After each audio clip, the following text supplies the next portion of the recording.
I could still feel the receipt in my coat pocket, creased, soft at the corners. I'm Ava Clarke, 32, and I once gave up my down payment to keep our childhood home. Last week, my sister texted me a photo of the deed, signed solely in her name. She wrote, "Mom would have wanted it this way." The only sound in the house was the hum of the fridge and the slow crack of ice in my untouched glass. I didn't argue. I just folded the moving truck contract, tucked it deeper in my bag. Ever been thanked with silence for saving what they now call theirs? Afratum. The lawyer's pen made a soft clicking sound before it touched the paper. We were sitting at the long wooden table in the office Mom used to call hers, though it was Emma who chose the wallpaper. I could still smell the lavender-scented candles Mom always lit during meetings, but the room felt colder now.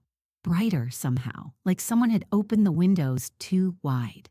Emma sat across from me, legs crossed, her fresh manicure tapping against her phone screen.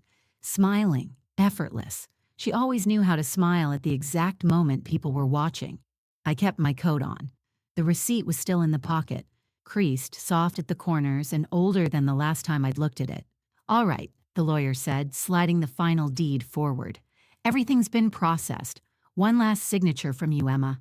She leaned in without hesitation, pen already in hand. I leaned back. Not once did she ask if I wanted to see it first. The pen moved across the paper like it knew exactly where to go. She didn't even pause, like she'd been rehearsing it. When she was done, she pushed the file away like it was nothing more than a dinner bill. The lawyer looked at me briefly, almost like an apology, but said nothing. Emma glanced up, her tone sweet. "Thanks again, Ava, for keeping the place afloat back then." Back then. Like it was something small, like it hadn't taken everything I had. She folded her hands and kept talking. Something about paint colors, renting out the guest room, maybe hosting a garden party in Mom's memory. My ears rang too loud to hear the rest. I looked at the document. Only one name on it, hers. Not Emma and Ava, not the Clarke sisters, just Emma. My name, if it ever belonged there, was never written. I reached into my coat pocket. My fingers brushed the edges of the receipt. I didn't take it out, just touched it.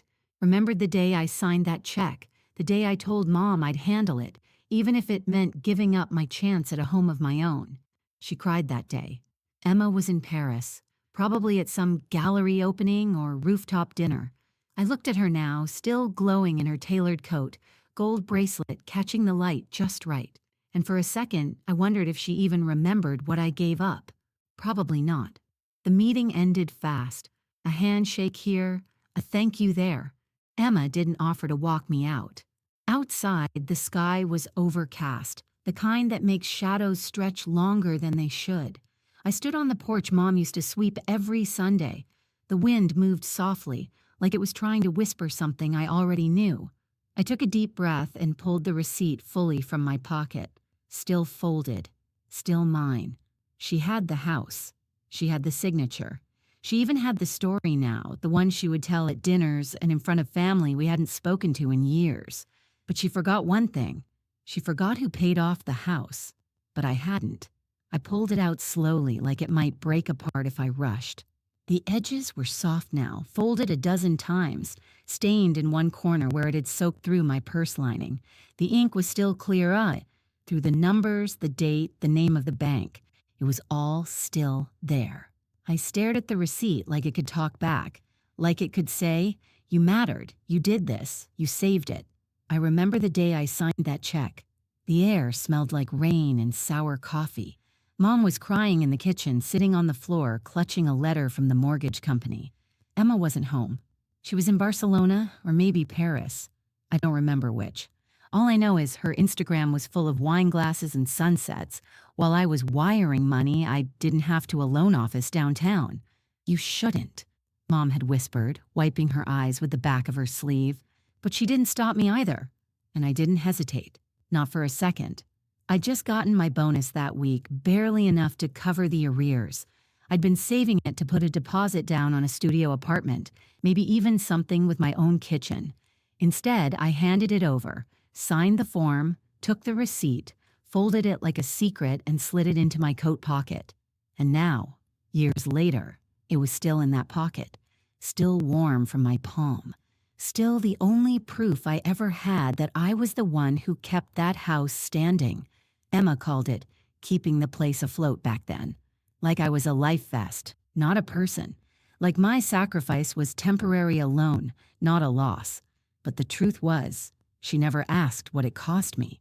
Not just the money, the life I could have had. I could have lived downtown. I could have traveled. I could have built more than a company. But I stayed. I stayed for Mom. I stayed because someone had to be the adult when things fell apart. Emma floated. She always floated. First to Florence, then Copenhagen. Semester abroad here, startup internship there. Every family call ended with, "Emma's doing great." And me, I was fine, always fine. I remember sitting at the dinner table once, before Mom passed, when Emma had flown home for a surprise weekend. Everyone was laughing. Emma told some story about a Parisian rooftop and a fire escape kiss. I remember passing her the salt, and I remember Mom saying, "You two are so different." I smiled, like that was a compliment, but inside, it didn't feel like one. I slid the receipt back into my coat pocket and zipped it up. My fingers were cold, but my chest was warm, like something had shifted. This paper, this tiny wrinkled thing, it wasn't just proof of a transaction. It was a reminder of everything they chose to forget. Their version of the story had already been written. Emma, the golden girl. Ava, the helper. One name on the deed. One name they never spoke at the toast. But I remembered, and so did the receipt. I pressed it flat between my palms, smoothing out the fold like it mattered. Because it did. I kept it all. Because they couldn't be trusted to. The clink of glass startled me more than it should have. I hadn't realized how quiet I'd been until the sound cut through the room like a blade. Emma stood at the head of the long dining table, champagne in one hand, her other resting lightly on Dad's shoulder. She wore a silky navy dress, just enough elegance to seem effortless. Her makeup looked like it had taken hours. Her smile looked like it hadn't. The dining room glowed with soft yellow lights and well-practiced warmth. The table was set perfectly. Polished silverware, flickering candles, napkins folded into swans. I sat near the end, close to the kitchen. Not quite in view. Not quite out of it either.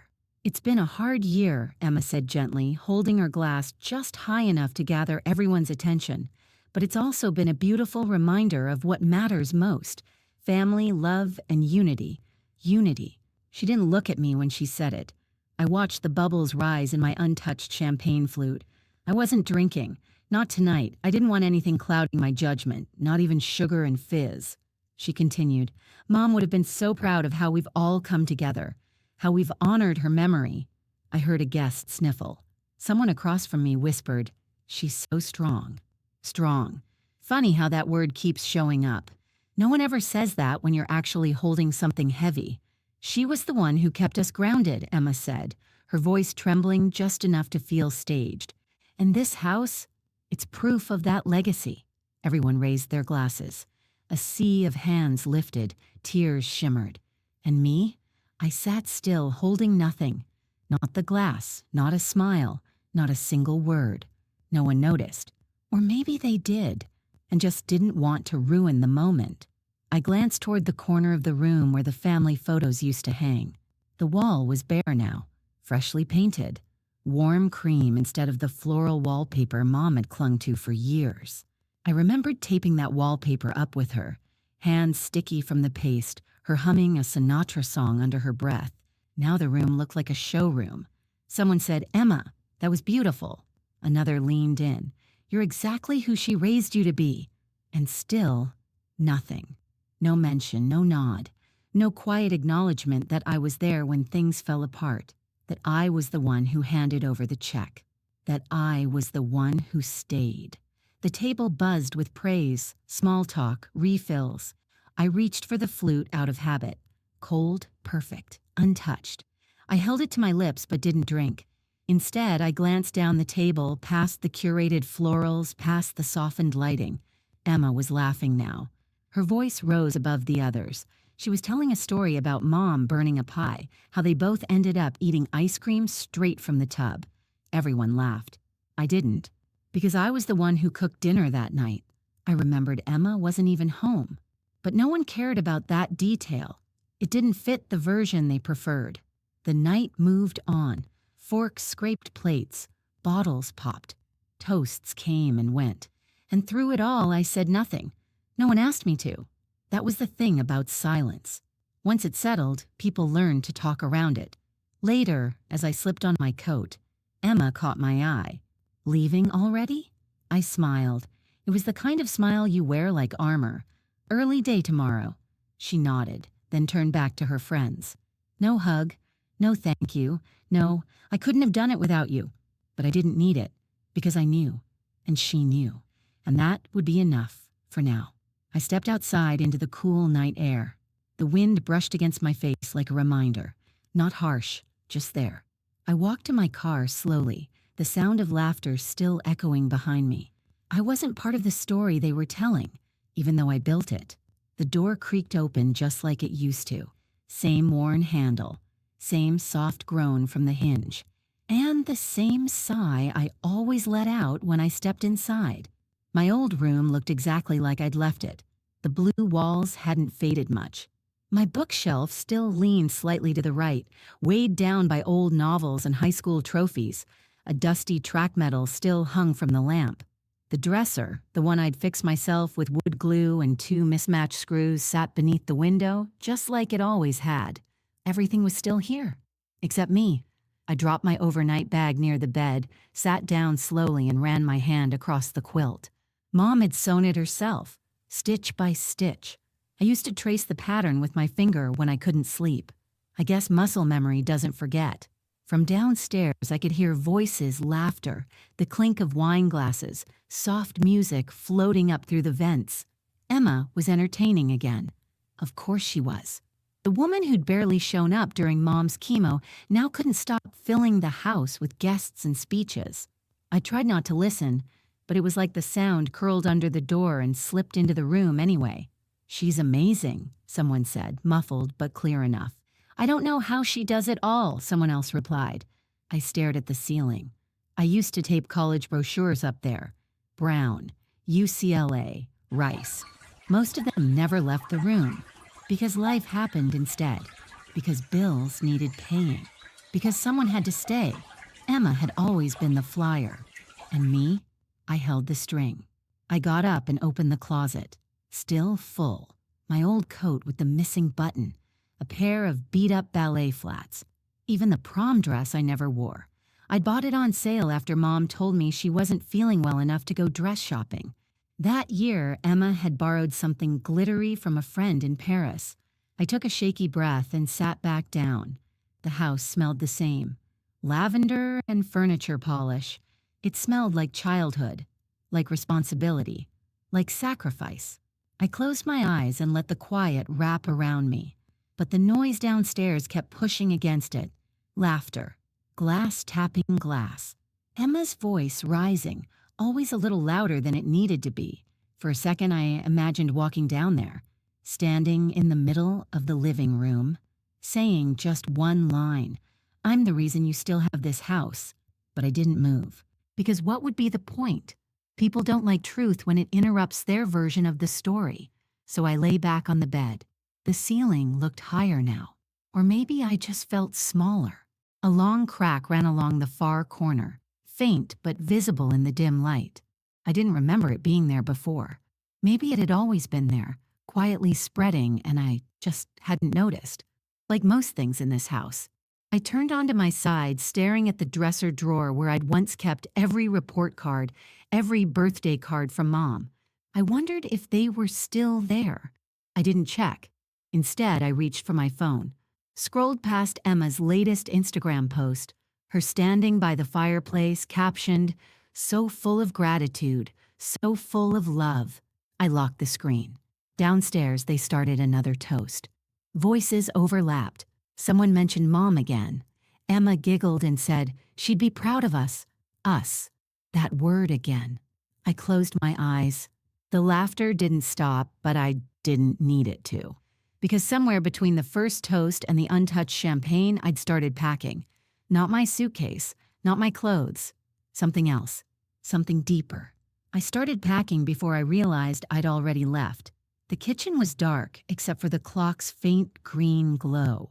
I padded in barefoot, careful not to wake anyone, though part of me didn't care if I did. The floor was cold against my feet, the kind of cold that reminded you this house never really belonged to you. I reached for the fridge, opened it slowly, and let the pale white light spill out across the room. It buzzed softly, that low, constant hum I'd grown up with, except tonight it felt louder than the entire dinner party earlier. I stood there for a few seconds. Not hungry, just looking for something familiar, something that still had my name on it. The top shelf was all Emma, imported sparkling water in glass bottles, 2 jars of almond butter, a white wine labeled in French, a bowl of cherries that looked hand-picked and too perfect to touch. Nothing was Mom's. No homemade soup in mason jars. No leftover cornbread wrapped in foil. Not even the jar of peach jam we always kept on the middle shelf, the one she bought every summer from the farmer's market. It was like Mom had never cooked here. Like I had never stood beside her slicing onions while she hummed off-key to Stevie Wonder. I reached for the bottom drawer. That's when I saw it. Half buried behind 2 bottles of champagne and a bag of arugula no one was going to eat. The casserole I'd made last month. Chicken, spinach, 3 cheese blend her favorite. Frozen. Untouched. I pulled it out, brushed off a thin layer of frost, and read my own handwriting on the foil. For Mom, heat at 350. The marker had faded, but the words still showed up like ghosts. I'd made it the day after Emma said she was too swamped to come check in. I dropped it off quietly, didn't ring the bell, didn't text, just left it in the freezer, hoping someone would care enough to warm it up. No one did. I held it in both hands for a second, then placed it on the counter. The hum of the fridge filled the silence again. Then I noticed the empty magnet board. It used to be covered in scribbled grocery lists, coupons, recipe cards. Now it was spotless, wiped clean. Like memory didn't matter here anymore. I leaned against the counter, staring at the white light glowing behind the open fridge door. And for some reason, my throat tightened. Not because of the casserole, not because of the absence, but because I remembered how Mom used to thank me with her eyes, with a soft touch on my back, with a simple, "You always think ahead, Ava." Emma had said thanks earlier, after the speech, when we were clearing the table. She said it without looking at me, without stopping what she was doing, like it was a word she tossed over her shoulder to keep things polite. The fridge hummed louder again. Or maybe it was just the ringing in my ears. I shut the door slowly. The light disappeared. The chill didn't. I picked up the casserole, walked to the pantry, and tucked it behind a stack of baking sheets. If no one wanted it, they wouldn't find it. Let them search. Let them wonder. I stood there for a second longer, breathing in the faint scent of lemon cleaner and something sharp beneath it, maybe vinegar or dust. Then I whispered under my breath, like a prayer no one else deserved to hear. Even the fridge had forgotten I lived here. The printer made a low hum as the last page slid out. The paper was warm, smooth, crisp. I ran my fingers along the top edge, holding it the way you hold something that doesn't weigh much but means everything. It was a short-term lease. 3 months, 1 bedroom. 15 minutes from here, far enough to breathe, close enough not to explain. I folded the page once, then again, slid it into the envelope without a sound. From the hallway, I could hear Emma laughing on the phone. Her voice carried through the house like she owned the walls now. She probably did. I didn't tell her I was leaving. Because I wasn't. Not officially. Not dramatically. Not the kind of leaving that comes with slammed doors and packed boxes. Just the kind that happens. In the background. I'd already started forwarding my mail. Already emailed a few clients telling them I'd be working remotely for a while. Emma had assumed I was staying to help her settle everything. She even left me a to-do list on the fridge. I didn't touch it. Instead, I opened my laptop and pulled up listings. Not for her, for me. I scrolled past the shiny condos downtown, skipped the glass towers and cold interiors, stopped on something smaller, A two-bedroom fixer-upper on a quiet street lined with oak trees. The kind of house with creaky floors and chipped paint. But space. Space I could breathe in. Space that would be mine. Ava Clarke listed as buyer. No second name, no shared deed. Just mine. I clicked save and leaned back in the chair. My eyes fell on the bookshelf across the room, the one Emma had redecorated. Gone were the family photo albums. In their place, white candles, travel magazines, a vase that had never held water. Aesthetic over memory. I reached into my purse and pulled out the receipt again. Still folded, still intact. I laid it next to the lease agreement. One paper that saved a home. One that promised I'd never be erased again. My phone buzzed. Emma, can you pick up wine for dinner tonight? Thinking risotto. I stared at the screen. Typed back. Can't out. Hit send. That was it. No explanation. No excuse. Just truth, wrapped in 2 words. Out.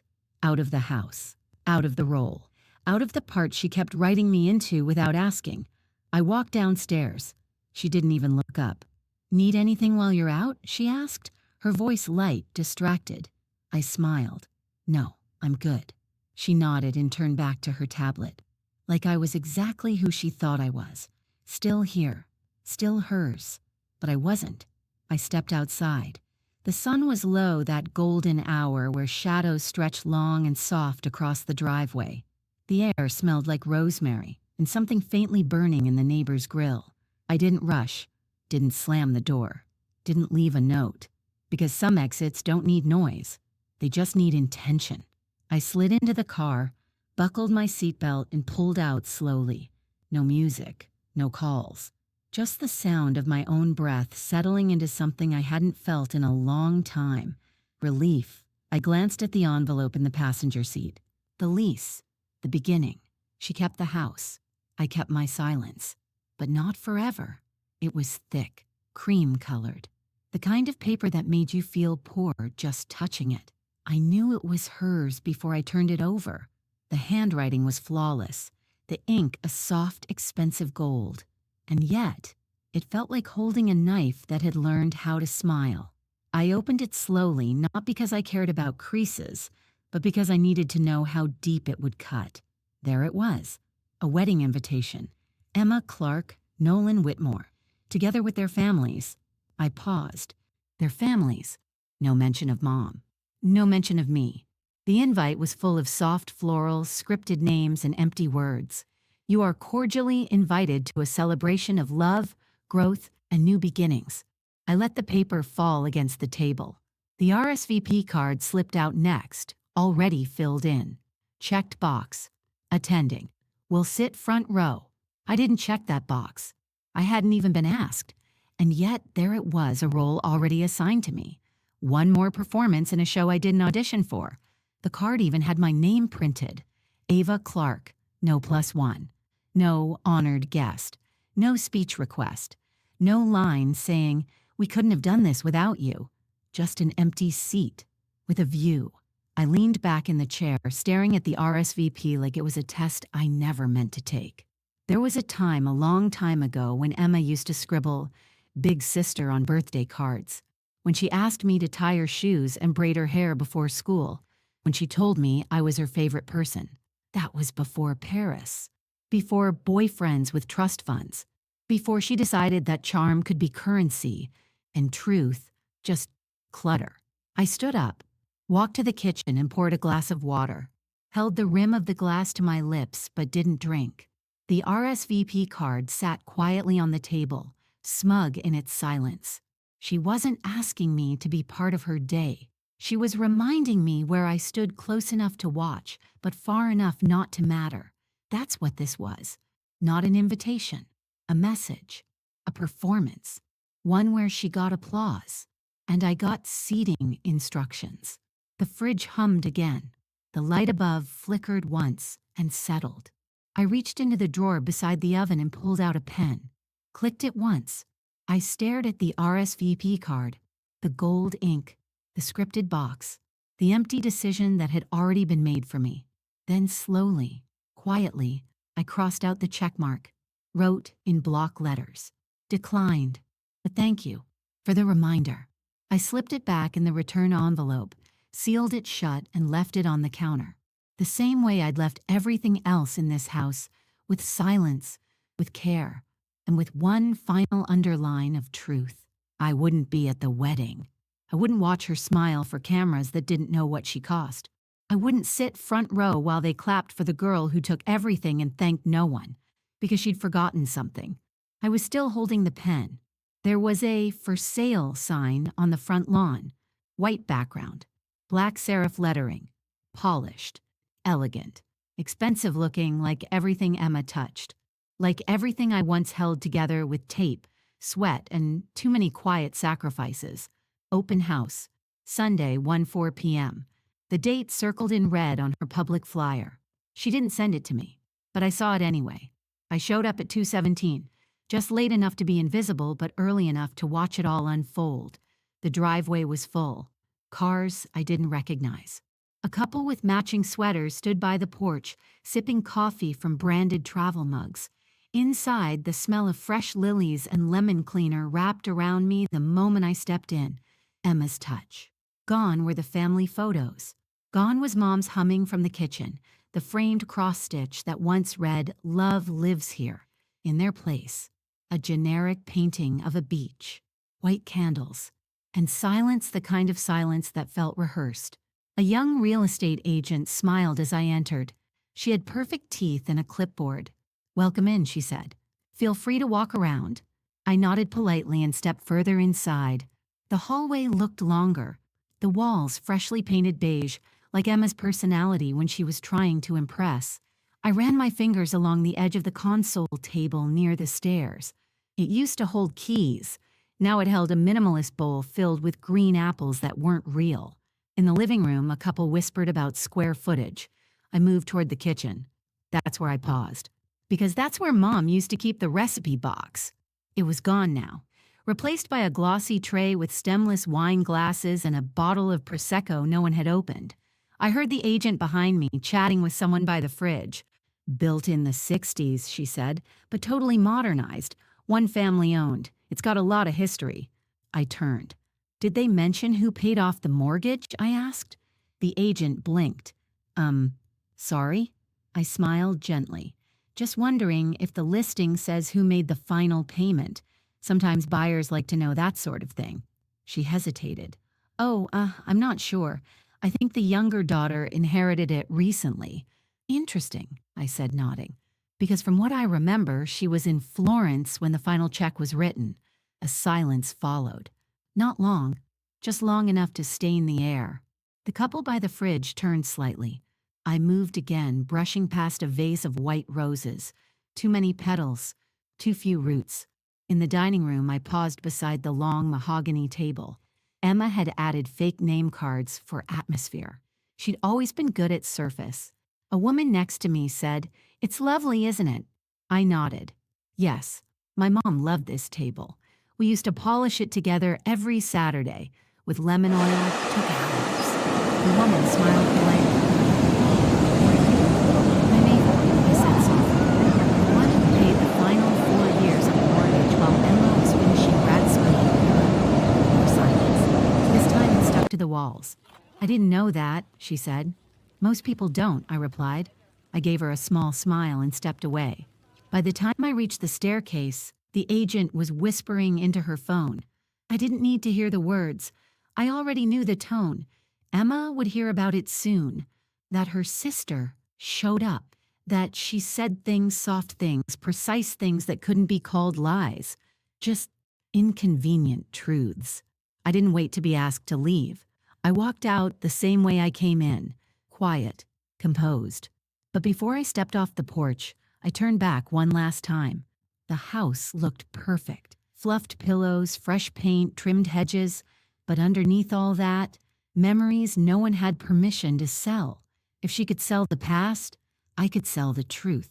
I sat across from him, watching the light flicker through the blinds and land right on his stack of legal pads.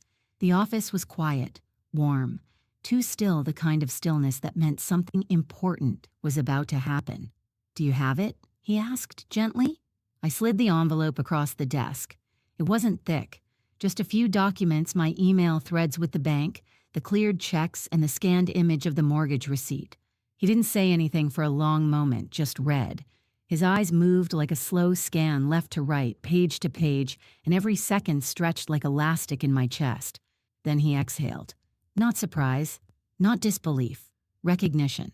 This, he said, tapping a line near the bottom of one page, this changes things. I leaned forward. There's a clause in the original deed from when your mom refinanced. Co-contributor language tied to equity division in the event of death. I didn't fully understand it, but I didn't need to. He kept going, flipping to another page. And the title transfer Emma filed after your mother's passing wasn't done with full disclosure. She never mentioned any co-funding party. That's a legal gray area, at best possibly fraud at worst. I stared at him. Not shocked. Just quiet. I'm not saying it's a case that'll go to court, he said, but you have leverage. Strong leverage. My hands didn't shake. Not like I thought they would.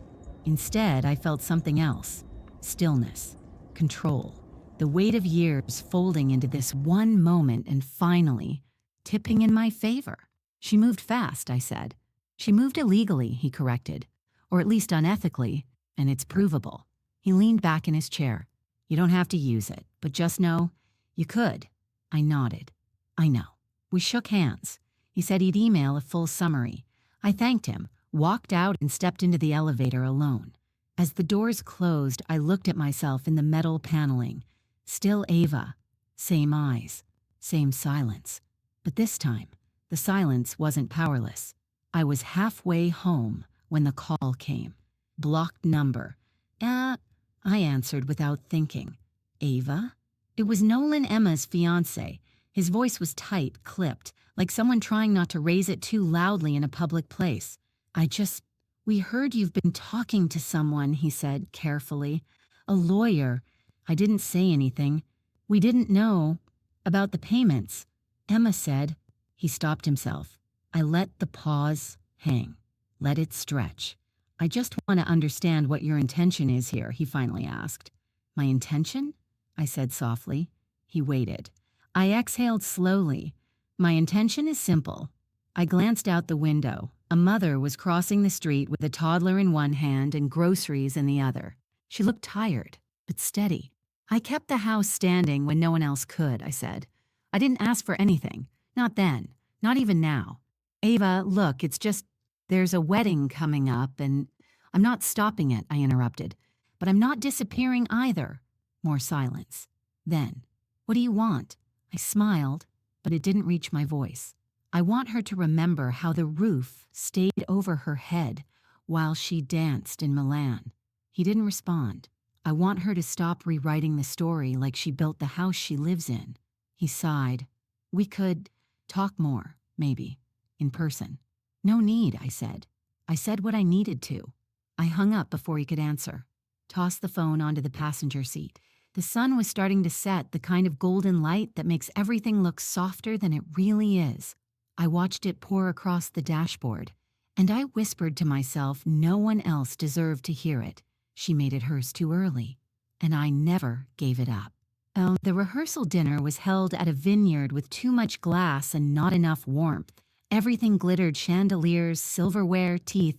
Even the wine glasses looked like they'd never held anything bitter. Emma stood near the arched doorway, wrapped in white chiffon and small talk. Her laugh floated across the patio like it had been choreographed. I wasn't supposed to be there, at least not really seen. They sent the invitation like a formality. No speech, no special seat, just Ava Clarke, plus no one. I arrived early anyway, and when I stepped inside, the room quieted not dramatically, just enough that the air changed. Her friends whispered. Her future in-laws smiled tightly, but one woman standing by the far wall near the catering staff didn't pretend. Mrs. Dolores Whitman, my mother's oldest friend. She saw me, really saw me. Her eyes didn't blink away. Her hands folded softly over her purse. I walked to her without hesitation. She leaned in before I could say anything. I heard everything, she said. From your lawyer. I didn't nod, didn't confirm, just breathed. And I believed it before I heard it, she whispered, because I was there the day you mailed the final check. Your hands were shaking, but your face, that was the face of someone raised to hold a family together. I felt my throat tighten, but I kept still. She never mentioned you in the speech, she added. I didn't expect her to. Dolores looked over my shoulder. She's about to start. Emma stood by the fireplace now, holding a champagne flute. The room dimmed. Candles flickered. Before tomorrow, I just wanted to thank everyone, she began, smiling wide, eyes flicking from face to face, to the people who shaped me, held me, and made this day possible. The guests clapped lightly. She kept going. Mom, of course, she said, pausing with a breath meant to look emotional. She's not here, but I carry her in everything I do. She didn't glance at me. And Nolan, my rock. Another pause. To friends who traveled, to mentors who guided, and to family who always believed. She raised her glass. To love, to beginnings. And they toasted. All of them. Except me. I didn't touch the glass in front of me. Didn't blink. Because I wasn't in the story she told. Even though I built the first half of it. I turned slightly. Dolores was still watching Emma, but this time her eyes were cold. Emma looked at her, then at the people beside her, and then at me. Our eyes locked, just for a second, and I saw it, the flicker, the way her smile cracked, just slightly, like a mirror catching a tremor no one else felt. She knew. They knew. And that was enough. She gave a perfect toast. But no one applauded. Not really. They raised glasses. But their eyes were still on me. The text came in at 6:43 a.m. Can we talk? Just that. No apology. No explanation. No name needed. I stared at the screen for a full minute, the morning light casting a cold stripe across the comforter. Talk? Now? I locked the phone without replying, then laid it face down beside my glass of water and just sat there, still, breathing slow. She wasn't asking for conversation. She was asking for delay, and I didn't need more delays. The envelope was already ready. A plain white one, no return address. Inside, a single key, the one to the house, and a folded copy of the final contract, the one that proved on paper I had no stake left, even though we both knew that wasn't the full truth. I didn't write a note, didn't scrawl a message across the flap, just sealed it, taped it. Press my palm flat against the surface like closing a door you've waited years to shut. At the post office, I stood in line behind a man holding a pink balloon and a girl with braces counting coins in her fist. The clerk didn't ask me anything. Just weighed it, printed the label, and slid it into the outbound bin like it was nothing. But it wasn't nothing. That key had lived in the side pocket of my purse for 7 years. It had sat at the bottom of hospital bags. It had jangled against old receipts. It had been gripped in the palm of my hand the night Mom died while Emma was still in Paris. And now, it was leaving, not with anger, but with intention. I took the long way home, rolled the windows down, let the wind hit my face and tangle my hair. For the first time in months, I didn't check my phone, didn't wonder if she'd follow up, didn't rehearse what I might say if she did, because there was nothing left to rehearse. Back at home, I made tea. Not coffee, not something I needed to get through. Just something warm, something slow.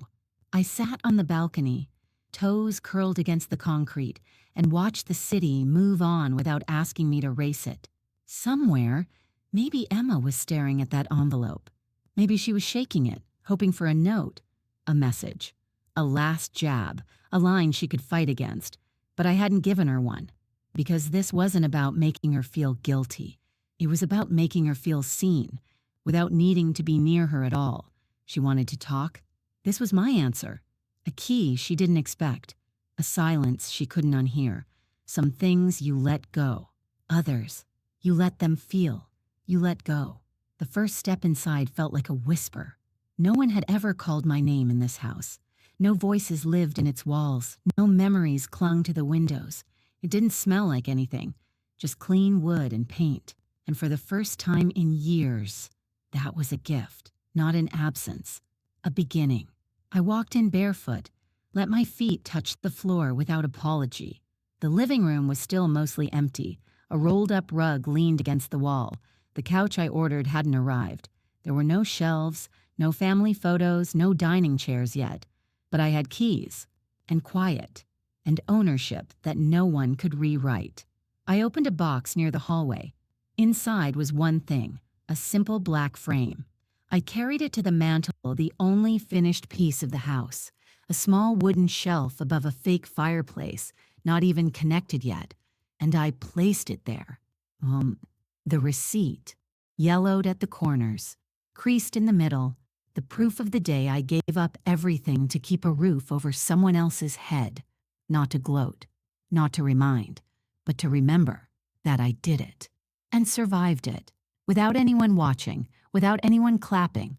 I sat cross-legged on the bare floor and looked around. There was no chandelier, no toasts, no speeches made in my name. Just air, and walls I chose, and silence that didn't hurt. My phone buzzed once on the counter. I didn't get up to check it. Let it ring. Maybe it was Emma, maybe not. It didn't matter now, because the chapter wasn't about her anymore. It was mine. I leaned back onto my elbows and stared at the ceiling. The newness didn't feel cold. It felt earned, like breath after holding it too long. The window beside me caught the sunset just right. A soft gold light spilled across the floor, touching the frame on the mantel. And I whispered, not for anyone else to hear, just for the room itself. I didn't keep the house. I kept everything that mattered.